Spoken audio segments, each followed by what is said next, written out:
Now at 10, this is Fox 61, Connecticut's news station. Good evening and thanks for joining us. I'm Stefan Reels. This is the Fox 61 News at 10. We're going to be checking on the weather first with meteorologist Deshaun Robinson. Deshaun, in just a couple of hours, we're about to start the work week, or most people are about to start the work week. What is that going to look like?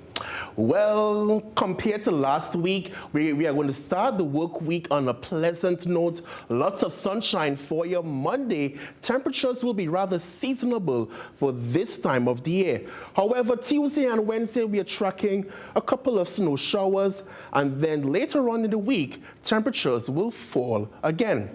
Right now, our temperatures are sitting in the 20s across much of the state, 26 in Windsor Locks, 29 in Waterbury, and about 30 degrees in Chester.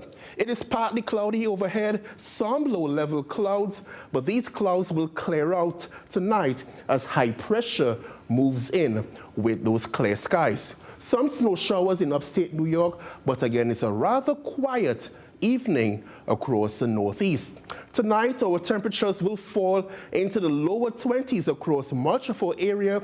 Mostly clear skies are likely after midnight.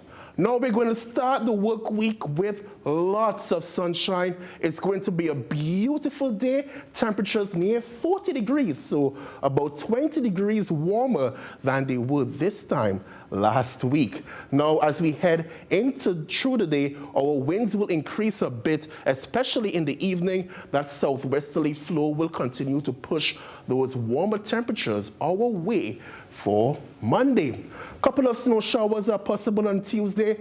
Coming up, I'll let you know how the remainder of the week is looking. Back to you, Stefan. Thanks, Deshaun.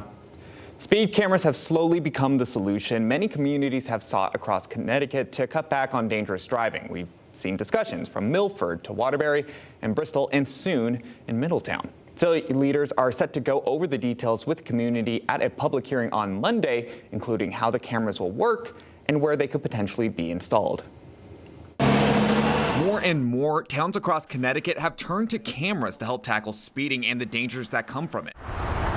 While the technology has been around for decades, Washington became the first town in Connecticut to roll out speed cameras at the tail end of 2024. We're very hopeful that it's a game changer. And now talks are underway to do the same in Middletown. According to the minutes from the Middletown Public Safety Commission meeting, plans are already in the works to potentially install cameras at several locations, including Washington Street, South Main Street, and the school zone for Moody School on Country Club Road, all of which have seen some sort of traffic violation in the past. And if caught, a driver would need to pay upwards of $50 for their first violation and $75 for each violation after. There have been several other locations floated around for potential camera sites in Middletown, like on Saybrook and Randolph Road, but police say more data will be needed before those plans can move forward. This will protect pedestrians. This is going to change behavior. Similar talks have already happened in places like Milford, where the opinion on speed cameras were split. And some people asked the city to take a different approach. Speed bumps, more traffic. Let's go with the model of the state of Maine. State of Maine used to put an empty cruiser at the start of 95. Now, a big question for some is whether these speed cameras would actually be effective or not. In fact, we got some numbers from a study by the Insurance Institute for Highway Safety, and it claims that a similar program was actually put into place in Montgomery County in Maryland. And the average speed actually went down 10% over the course of 7.5 years. But back to Middletown, Monday's Public Safety Commission meeting will be starting at 6:30 p.m. and people can join either in person at Middletown City Hall or online. And to do that, we have the information waiting for you at fox61.com. And fire crews responded to a house fire in Montville late last night. The fire you see all started a little after 11 on Connecticut Boulevard. When firefighters got to the scene, they found the second floor of the house was on fire. Luckily, everyone who was inside did get out safely, and the flames were put out within a matter of minutes. But the cause of the fire is still under investigation. And an update tonight to a story we told you about on Saturday. We now know the name of the man who was shot and killed in New Haven. Investigators say 35-year-old Cedric Goodwin was man gunned down. Police and fire crews responded to Russell Street for a rollover crash a little after 2 p.m. yesterday. And when they got there, they found Goodwin, who had been shot. He was taken to the hospital where he later died. And tenants are calling on state leaders to pass eviction protections across the state. The legislation would require landlords to give a just cause reason for eviction, and that is backed by the state law when they tell a renter they have to leave. Advocates say many renters are not protected by current eviction laws because some don't have leases or live with month-to-month agreements. So we know what price the landlords want for the rent, but what's the cost?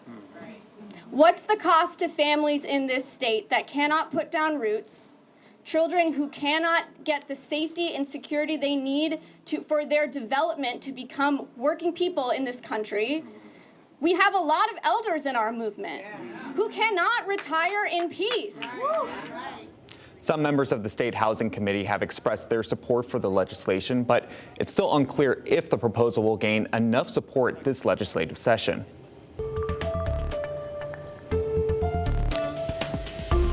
Connecticut has had a cannabis industry for 13 years now, and first for medical purposes and most recently recreational. But as the sales have plateaued and some dispensaries have closed, there are still constant legal and legislative battles.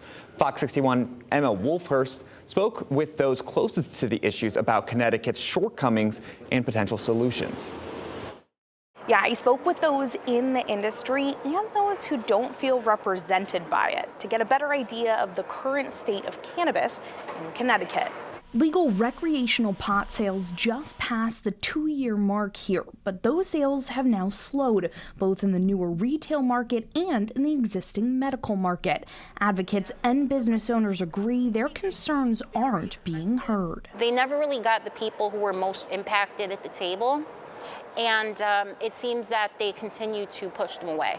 Many say Connecticut's industry is over-regulated by the Department of Consumer Protection. Businesses like Affinity Grow and Dispensary say regulation is needed in areas like hemp.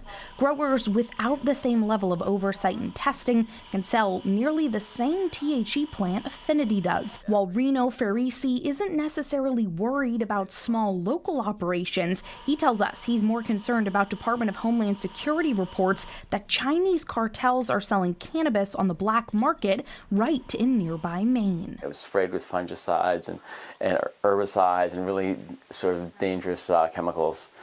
And that product is being sold on the black market in the United States. I don't know where it is. It might be in a vape shop. You never know. That's why you have to buy in a regulated program. Big business is supporting regulations, but feels it could help inform policies. There are currently no cannabis growers, sellers, or consumers involved in the DCP process. Advocates pointed out the lack of representation is also present in business ownership. The state's big idea of social equity has failed. It was supposed to let populations most impacted by the war on drugs get a leg up with licenses. Meanwhile, all those smaller retailers are being swallowed up by big ones. People from the inner cities who did end up gaining their social equity licenses said publicly there's room for both. While advocates and businesses lobby lawmakers for more responsible and representative recreational industry, they're also worried about the medical one. Many retailers have given up on offering certain medicinal products because they don't bring in as many people or profits. The products that were available to them